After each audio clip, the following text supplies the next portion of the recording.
Dr. Elena Vasquez walked through the busy halls of Assembly Station Prime. Around her, dozens of different alien species moved with purpose.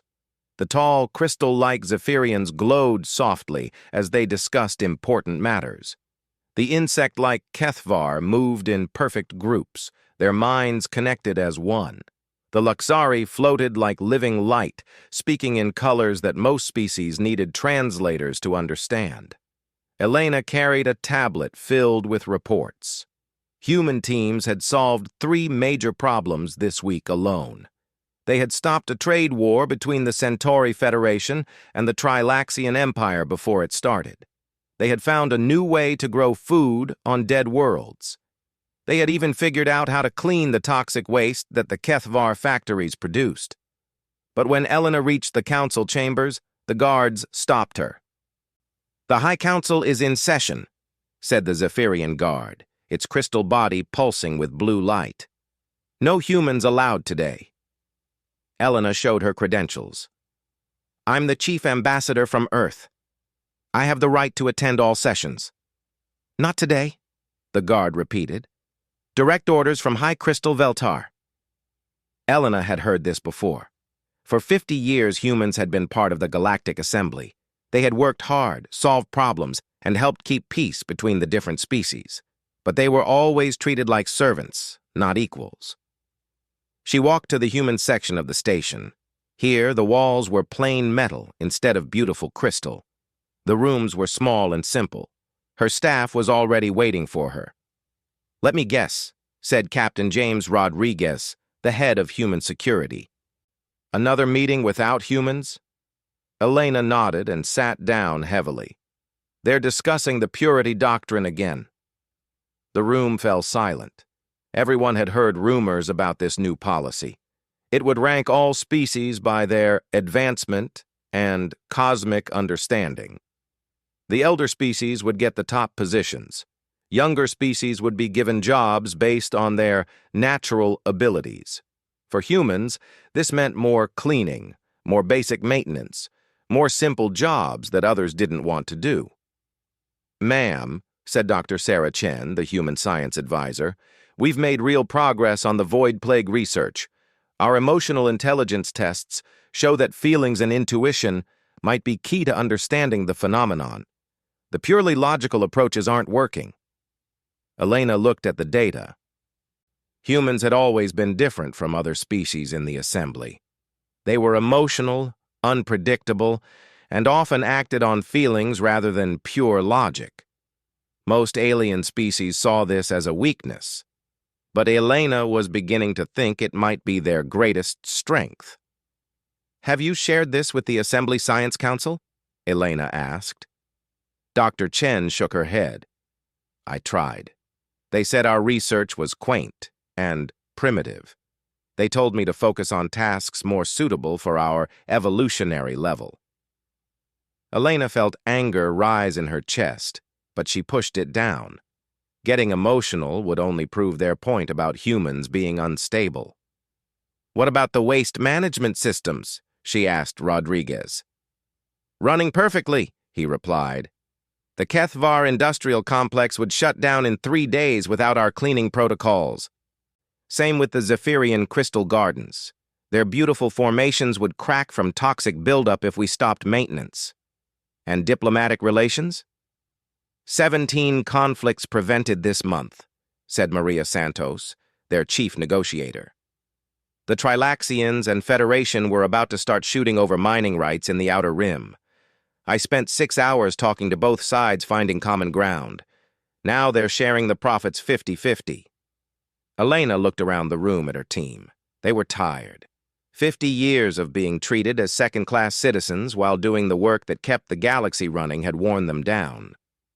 "The Luxari delegation complained about our cafeteria again," added Dr. Chen. "They said human food smells offensive and primitive. They want us to eat our meals in private." "And the medical bay?" Elena asked Dr. Marcus Webb, their chief physician. "We've saved 17 lives this week," he said quietly. 3 Zephyrians who had crystal fractures that their doctors couldn't fix. We used basic human surgery techniques. They thanked us. then asked us not to mention their visit to other Zephyrians. Apparently being saved by humans is embarrassing. Elena stood up and walked to the window. Outside, she could see the vast assembly fleet, thousands of ships from hundreds of worlds, all working together for peace and prosperity. At least, that was the idea. In reality, Elena knew the truth. Humans did the jobs that kept everything running. They cleaned the ships, maintained the systems, grew the food, and solved the conflicts. But they got no credit and no respect. "Ma'am," said Rodriguez, "I've been getting reports from other human stations. Our people are frustrated. Some are asking why we stay." Elena had been asking herself the same question. Earth didn't need the assembly. Human colonies were thriving on their own.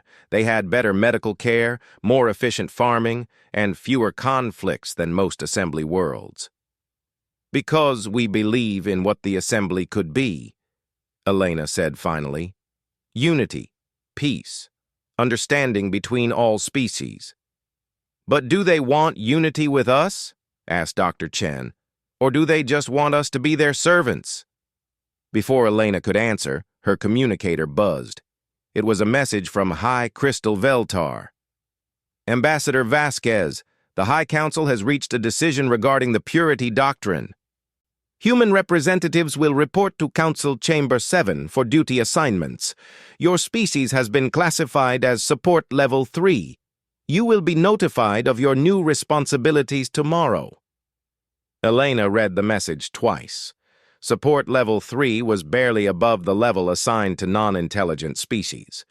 It was an insult worse than she had imagined. "What does it say?" asked Rodriguez.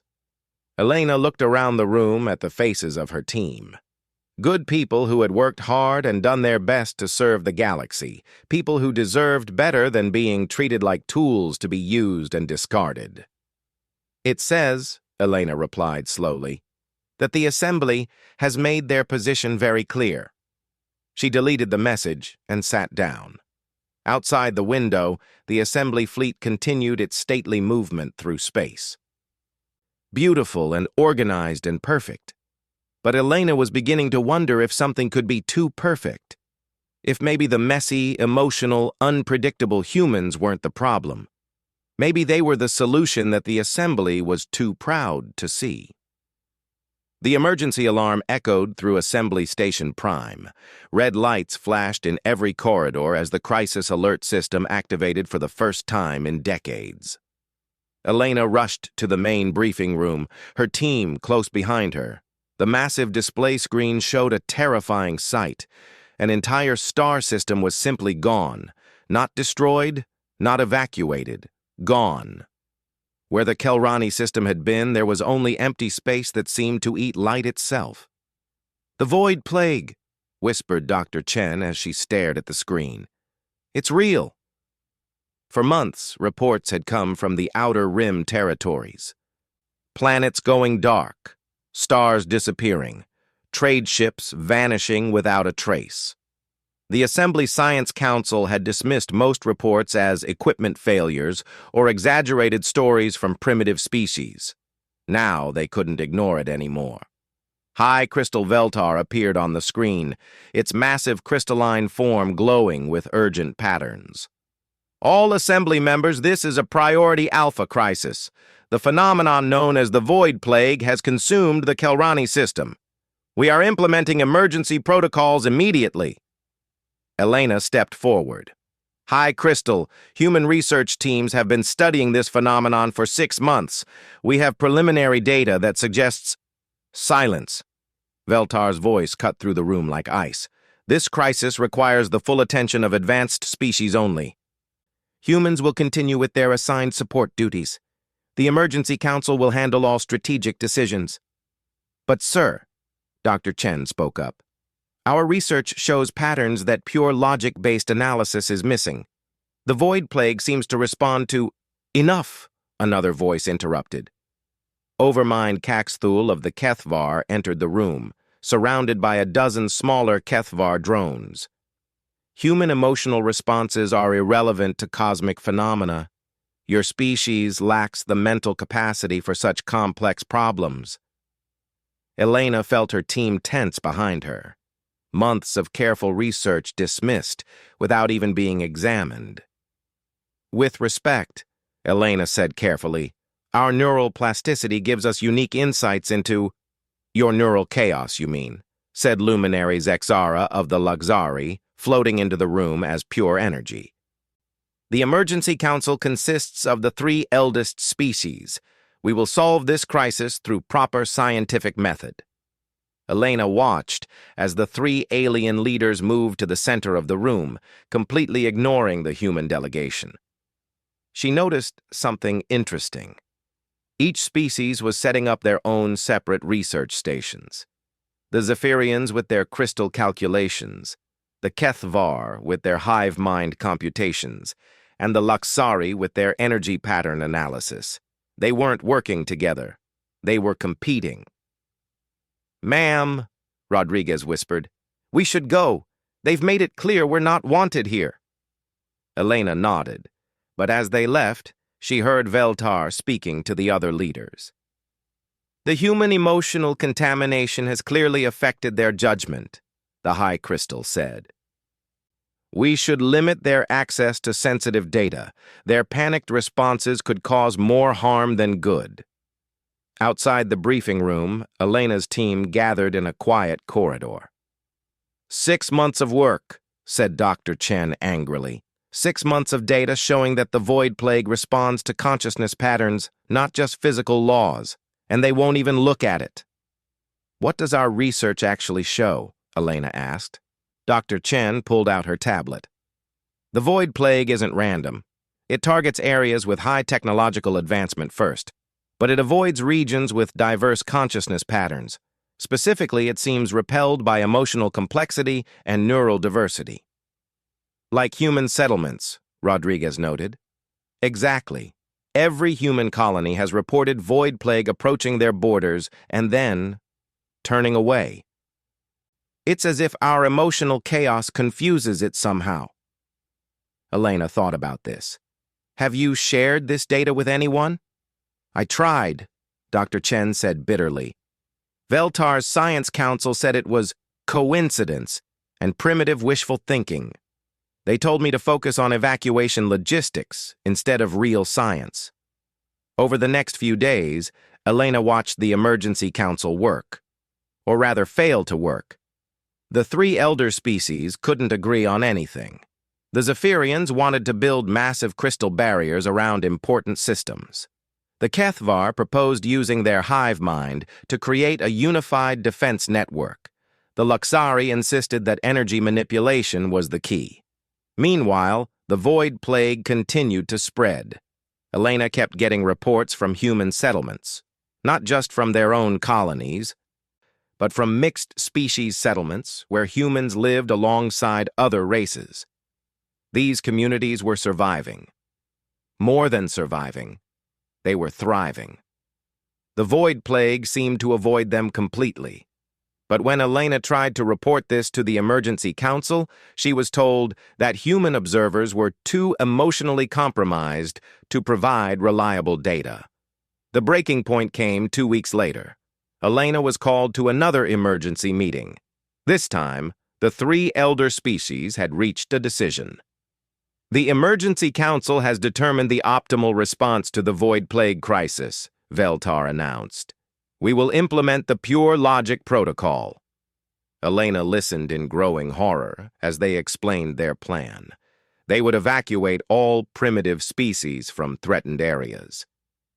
Then, they would use advanced technology to create perfect order in those regions.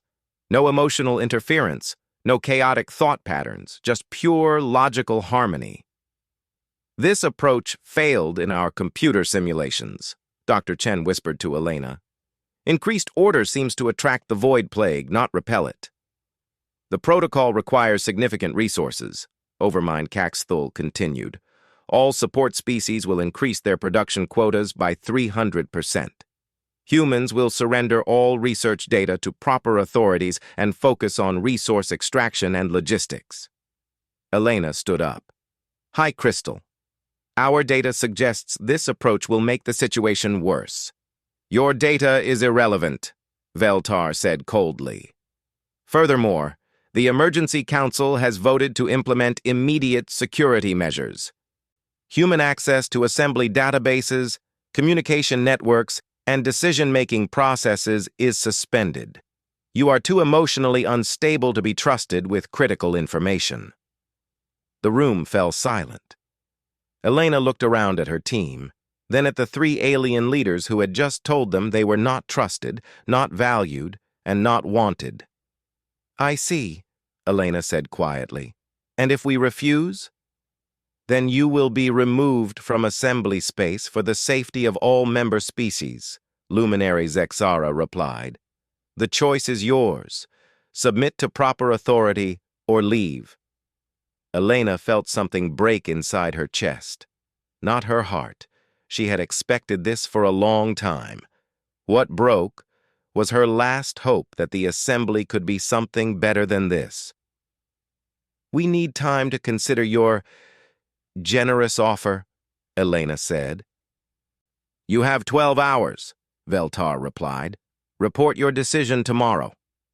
As Elena and her team left the council chamber, she noticed something. Human technicians were everywhere in the station. They maintained the life support systems, managed the food distribution, ran the waste recycling, and coordinated between the different species who couldn't understand each other. The assembly worked because humans made it work. But the assembly leadership didn't want to admit that. They wanted the benefits of human labor without giving humans any respect or voice. That night, Elena called an emergency meeting of all human department heads on the station. They've given us an ultimatum, she told them. Submit completely or leave. What are you thinking, ma'am? Rodriguez asked. Elena looked around the room at 37 tired faces. Good people who had spent years trying to make the galaxy a better place. People who deserved better than being treated like tools. I'm thinking, Elena said slowly, that maybe it's time to give them what they want. Which is? Asked Dr. Chen. Elena smiled for the first time in weeks. The chance to prove they can achieve perfection without us. Elena stood in her office for the last time, looking out at the vast assembly fleet. In 6 hours, there wouldn't be a single human left on Assembly Station Prime, or on any assembly station for that matter. The evacuation had been planned in secret over 3 days. Not evacuation, withdrawal. Elena insisted on that word. They weren't running away. They were simply leaving. All human personnel have confirmed departure schedules, Rodriguez reported. The last transport leaves in 5 hours and 37 minutes. Elena nodded. Around the station, humans were finishing their final shifts. In the Waste Management Center, Tom Harrison was training a group of confused Zephyrians on how to operate the recycling systems. The crystalline beings kept asking why certain procedures were necessary when the computer manuals said they were optional. Because, Tom explained patiently, the manuals were written by people who never actually ran the systems. These steps prevent buildup that causes failures 3 weeks later. The Zephyrians exchanged light patterns that Elena's translator read as inefficient emotional thinking. In the medical bay, Dr. Webb was transferring his patient files to the Kethvar Medical Collective. The insectoid doctors studied his notes with visible confusion. Why do you record emotional states alongside physical symptoms? Asked Dr. Ziktar.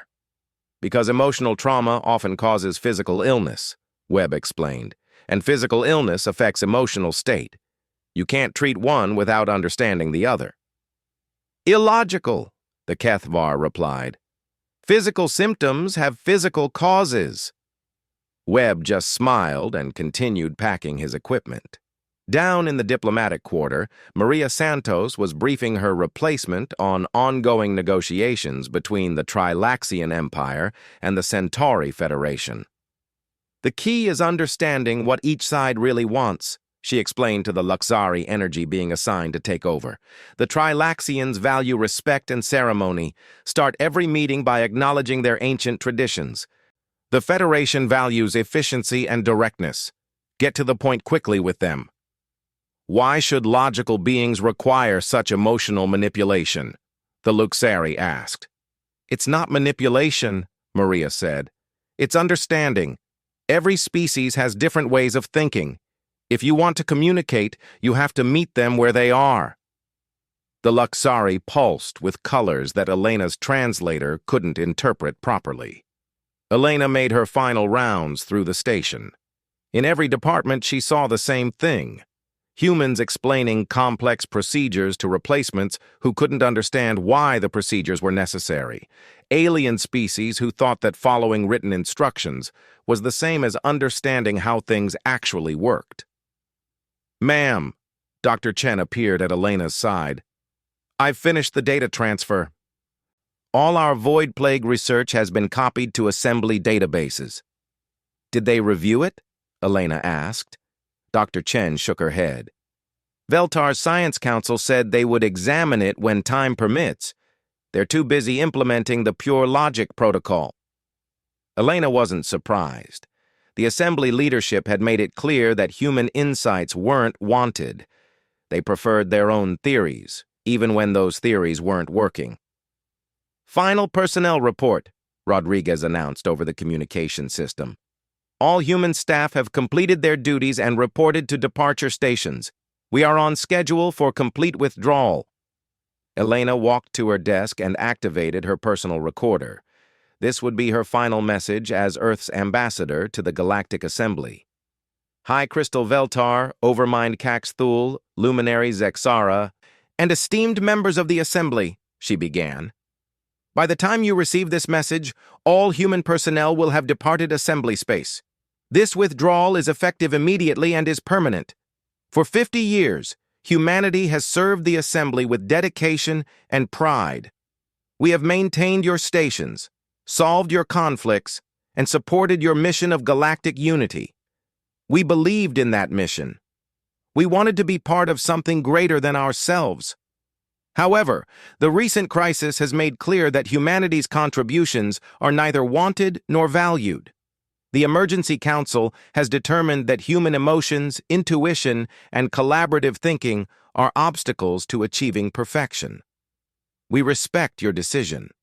Therefore, we are withdrawing to allow you to achieve the perfection you seek without our interference. All assembly systems previously maintained by human personnel have been transferred to your designated replacements. All ongoing projects have been documented and handed over. All equipment belonging to the Assembly has been returned. We take with us only what belongs to Earth, and our best wishes for your success. Humanity does not leave in anger. We leave in understanding. You have shown us what you believe the galaxy should become. We simply believe we cannot be part of that vision. We wish you well in your endeavors. May you find the peace and order you desire." Elena paused the recording. Outside her window, human transport ships were lined up at the docking ports. Thousands of her people were leaving their homes, their jobs, their friends. All because the Assembly had finally said out loud what they had always believed, that humans weren't good enough. But Elena felt something unexpected as she watched the ships load. She felt relief. "We hereby dissolve all treaties, agreements, and obligations between Earth and the Galactic Assembly," she continued. "Earth territories are now under independent governance. Assembly vessels are welcome to visit through proper diplomatic channels, but are no longer entitled to automatic access or support. This is not a rejection of the Assembly's ideals. This is an acknowledgement that we cannot serve ideals that do not include us. Ambassador Elena Vasquez, representing Earth and all human colonies, formally withdrawing from the Galactic Assembly." She ended the recording and attached it to an automatic transmission that would send when the last human ship left assembly space. "Ma'am," Rodriguez called from the doorway, "final transport is ready for departure." Elena took one last look around her office. 5 years of work, 10 years before that as deputy ambassador. 15 years trying to prove that humans deserved a place in galactic civilization. She had succeeded, in a way. Humans had proven they were essential. The Assembly just didn't want to admit it. "Time to go," she said. As Elena's transport pulled away from Assembly Station Prime, she looked back at the massive structure. It was beautiful, with its crystal towers and energy fields and perfect geometric design. It represented the best that intelligent life could achieve when working together. Elena wondered how long it would stay beautiful without humans to maintain it. "Orders, ma'am?" Rodriguez asked as they cleared assembly space. "Set course for Earth," Elena replied, "and send word to all human colonies. We're going home." Behind them, Assembly Station Prime continued its stately rotation. Inside, 3 elder species were probably already discovering that running a galactic civilization was more complicated than they had thought. But that was no longer humanity's problem. Elena settled back in her seat and smiled. For the first time in years, she felt free. 6 months after the humans left, High Crystal Veltar stood in the emergency command center of Assembly Station Prime. The beautiful crystal halls that once gleamed with perfect light were now dim and flickering. Warning lights blinked constantly throughout the station. "Report!" Veltar commanded, its crystalline form pulsing with frustrated energy. "Life support systems are operating at 60% efficiency," reported Chief Engineer Zexelin, a junior Zephyrian. "The waste recycling units have been offline for 3 days. We've had to use emergency reserves." Veltar's light patterns showed confusion. "Why haven't you repaired them? The humans left complete instructions." Zexeloon's crystal form dimmed with embarrassment. "The instructions? They don't make sense, High Crystal. They reference procedures that aren't in any technical manual. They mention listening to the machines and making adjustments based on feel rather than measurements." "Emotional nonsense," Veltar replied. "Follow the proper technical protocols." "We have, sir. The systems work for a few days, then fail again. The human maintenance logs show thousands of small adjustments that prevented these failures, but we cannot understand the logic behind them." Veltar turned to Overmind Cax Thul, who had been silent throughout the briefing. The Kethvar leader's insectoid form twitched with nervous energy. "What is the status of the trade networks?" Veltar asked. "Severely disrupted," Cax Thul admitted. 3 major trade wars have erupted in the past month. The Centauri Federation and Trilaxian Empire are fighting over the Outer Rim territories again. The Vegan Collective has declared economic war on the Altair systems. Without human mediators to prevent misunderstandings, "These are advanced civilizations," Veltar interrupted. "They should be able to resolve simple disagreements through logical discourse." "Logic appears to be interpreted differently by different species," Caxathul replied. "The humans somehow understood how to translate between these different logical frameworks. We do not." Luminary Zexara materialized in the command center, her energy form flickering with agitation. "The Void Plague has consumed 17 more systems," she announced. "Our pure logic protocol has failed completely." The room fell silent. This was the news they had all been dreading. "Explain," Veltar demanded. "The logical harmony fields we established have actually attracted the Void Plague," Zexara continued. "Every system we purified has been consumed within weeks. Meanwhile, the chaotic Outer Rim territories remain untouched." "That's impossible," Caxthul protested. "Order should repel chaos." "Apparently not," Zexara said bitterly. "I've reviewed the human research data they left behind. Their theory was correct. The Void Plague is attracted to perfect order and repelled by consciousness diversity. Our protocol was exactly the wrong approach." Veltar's crystal form pulsed with angry red light. "Human emotional speculation cannot be compared to proper scientific method." Their speculation was based on actual observation and testing, Zexara replied. Our method was based on theoretical assumptions. The humans were right, and we were wrong. Before anyone could respond, alarms began sounding throughout the command center. Emergency lights bathed the room in harsh red illumination. "Report!" Veltar commanded. A young Kethvar technician spoke up nervously. "Sir, we're receiving distress signals from 17 assembly worlds. They're reporting complete infrastructure failures. Power grids, water systems, food distribution networks. Everything is shutting down simultaneously." "How is that possible?" Caxthul demanded. "The systems are too complex, sir," the technician replied. "They were designed to be maintained by human intuitive problem-solving. Our logical approaches work for individual components, but we cannot understand how the whole system functions together."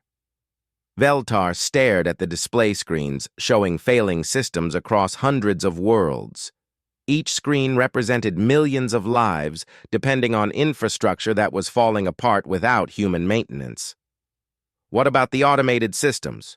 Veltar asked. "They aren't actually automated, sir," another technician reported. "The humans programmed them to appear automatic, but they require constant small adjustments that only human operators understood how to make." "Impossible. Machines operate on logical principles." "These machines operate on principles we don't understand, sir. The humans called it intuitive engineering, making systems that work with biological intuition rather than against it." Across the galaxy, the crisis was spreading faster than anyone had imagined. On the industrial world of Kethavar Prime, massive factories ground to a halt as their complex supply chains collapsed. The intricate networks that had delivered raw materials from hundreds of worlds were failing without human coordinators who understood how to balance competing needs and unexpected problems. On the crystal gardens of Zephyr Major, beautiful formations that had grown for thousands of years began cracking and dissolving. The delicate environmental controls that maintained the perfect growing conditions were too complex for purely logical management. They needed the intuitive touch of human caretakers who could sense problems before they appeared on sensors. The energy cities of the Luxari worlds flickered and dimmed as their power distribution networks became unstable. The humans had designed these networks to be adaptive and flexible, capable of routing around problems automatically. But without human oversight, the adaptation systems began making increasingly irrational decisions. Worst of all, the diplomatic failures were spreading into open warfare. The Centauri Federation and Trilaxian Empire had moved from trade disputes to actual combat. Their fleets faced each other across the disputed Outer Rim territories, and neither side understood how to back down without losing face. The Vegan Collective had blockaded 3 major trade routes, demanding recognition of their territorial claims. The Altair systems had responded by forming military alliances with smaller powers. What should have been simple negotiations were turning into galactic conflicts because no one understood how to find common ground between different species with different values and different ways of thinking. "High Crystal," Caxithul said quietly. "Our projections show that at current rates of failure, the Assembly will lose 60% of its member worlds within the next year. Either to the Void Plague, infrastructure collapse, or warfare," Zexara added. Veltar stood silent for a long moment, processing this information. The great assembly that had brought peace and prosperity to the galaxy for 3 centuries was falling apart. Not from external attack or natural disaster, but from its own inability to function without the species they had dismissed as primitive. "What of the human territories?" Veltar asked finally. "Thriving, sir," a technician reported reluctantly. "Their colonies show no infrastructure failures, no diplomatic conflicts, and no void plague activity. In fact, they're accepting refugees from failing assembly worlds. Refugees from advanced civilizations seeking help from primitives," Caxthul said bitterly. "Perhaps," Zexara said slowly. We were wrong about who was primitive and who was advanced. Veltar's crystal form pulsed with anger and humiliation. The assembly had been built on the assumption that logical advancement was the highest form of evolution. That emotional chaos was a primitive trait to be overcome. But the evidence was becoming impossible to ignore.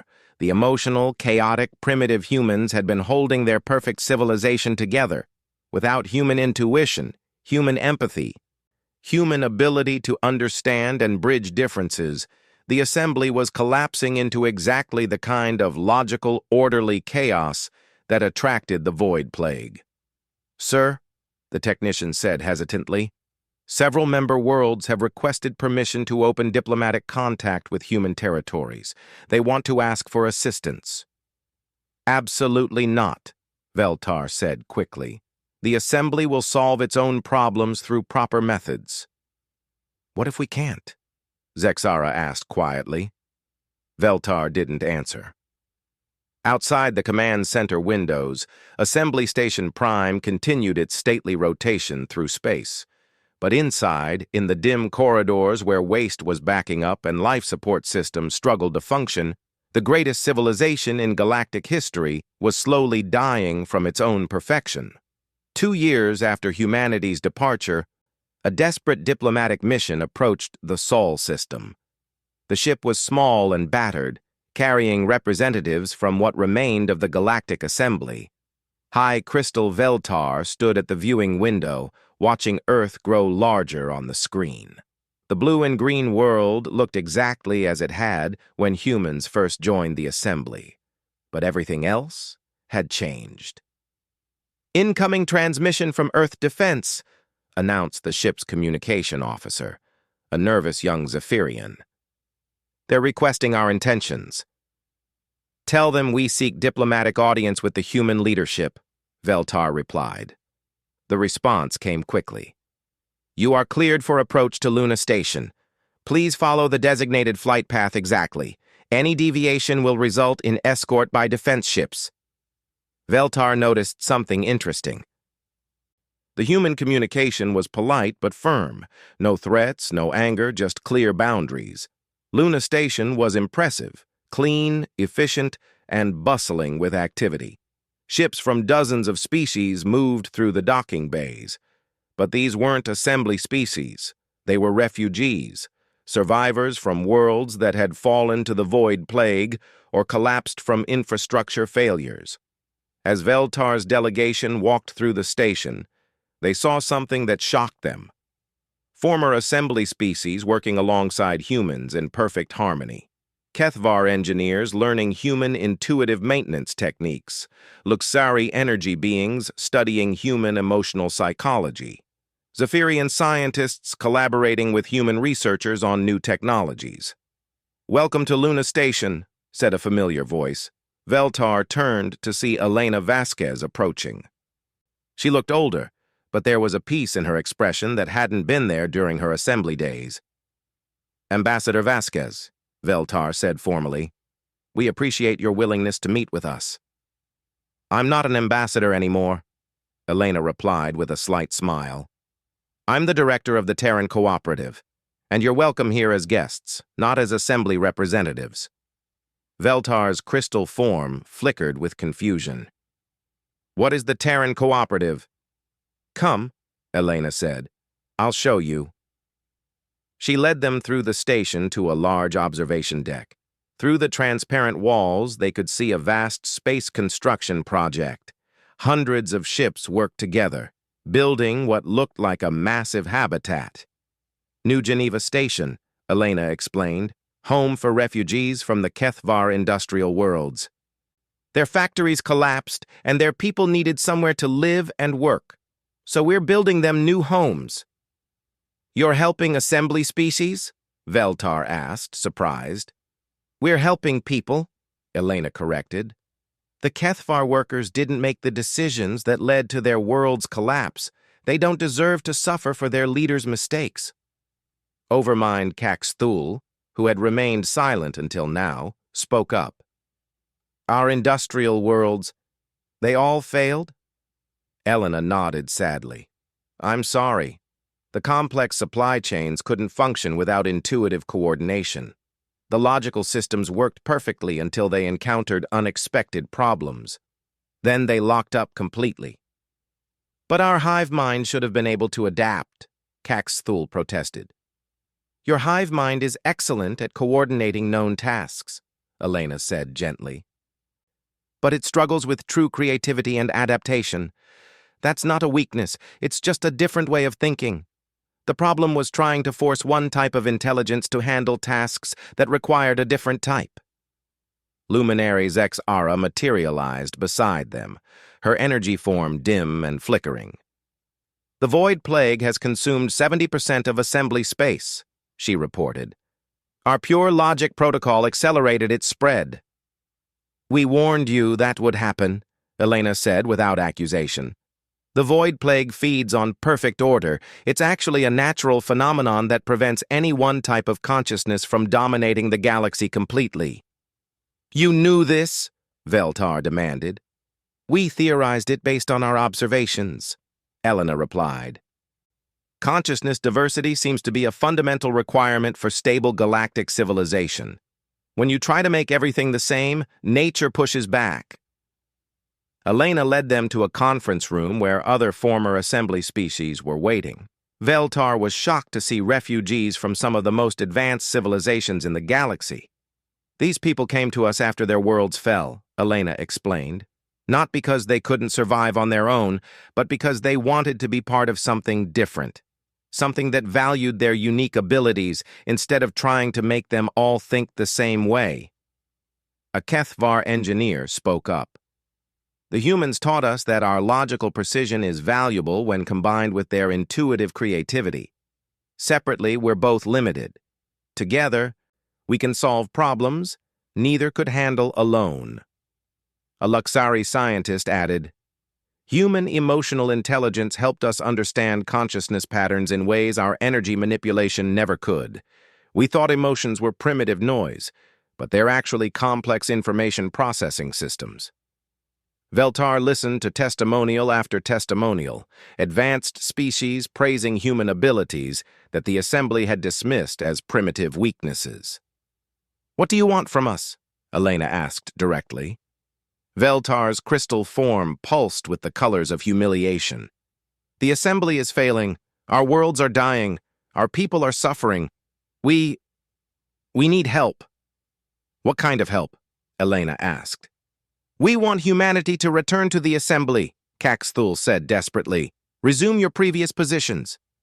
Help us rebuild what we've lost. Elena was quiet for a long moment. And in return? We could offer you better positions, Veltar said uncertainly. Support level 2 instead of 3. Elena shook her head. You still don't understand. Then what do you want? Zexara asked. We don't want anything from the Assembly, Elena said simply. We've moved on. The alien delegation stared at her in shock. But you could save billions of lives, Caxthul protested. We are saving billions of lives, Elena replied, gesturing toward the refugee operations visible through the windows. Every day ships arrive here carrying people whose worlds have failed. We help them rebuild their lives. We learn from them. They learn from us. Together, we create something better than what came before. You're saying the Assembly is beyond salvation? Veltar asked. Elena considered this carefully. I'm saying the Assembly as it existed is gone. The question is whether what comes next will be built on the same assumptions that led to this failure. What assumptions? Zexara asked. That some species are superior to others. That logical advancement is the only form of intelligence that matters. That emotions and intuition are primitive traits to be overcome. Elena paused. Those assumptions created a civilization that only worked because one species was willing to do all the emotional labor while being treated as inferior. So you refuse to help? Veltar asked. I'm offering a different kind of help, Elena said. Any assembly species that wants to join the Terran Cooperative is welcome. We'll work together as equals to build something new, but we won't go back to the old system where humans do the work and others take the credit."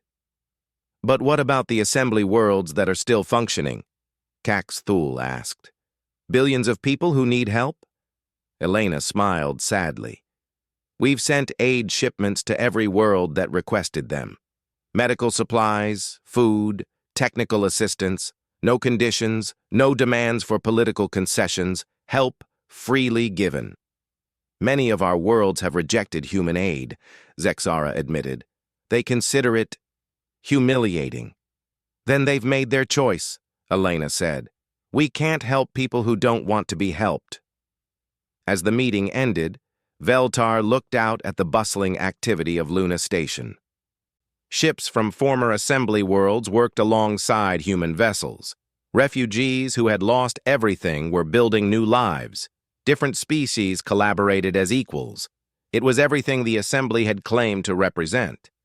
But it existed outside the assembly, beyond the reach of the hierarchies and prejudices that had destroyed galactic civilization. "One final question," Veltar said as the delegation prepared to leave. "Why are you willing to help us now, after how we treated you?" Elena thought for a moment. "Because holding grudges is exhausting. Because we're stronger when we work together, and because someone has to be the adult in the room." As the assembly delegation's ship departed Luna Station, Veltar watched the Terran Cooperative growing larger in the rear display. New stations under construction. Former assembly species choosing to start over rather than try to salvage what was clearly broken. The great galactic assembly was dying, but perhaps something better was being born from its ashes. Something that valued all forms of intelligence. Something that saw diversity as strength rather than weakness. Something that humans had been quietly building all along while the assembly argued about who deserved to be in charge. Veltar realized with bitter clarity that humanity had won the ultimate victory. Not through conquest or destruction, but by proving they were the adults the galaxy needed all along.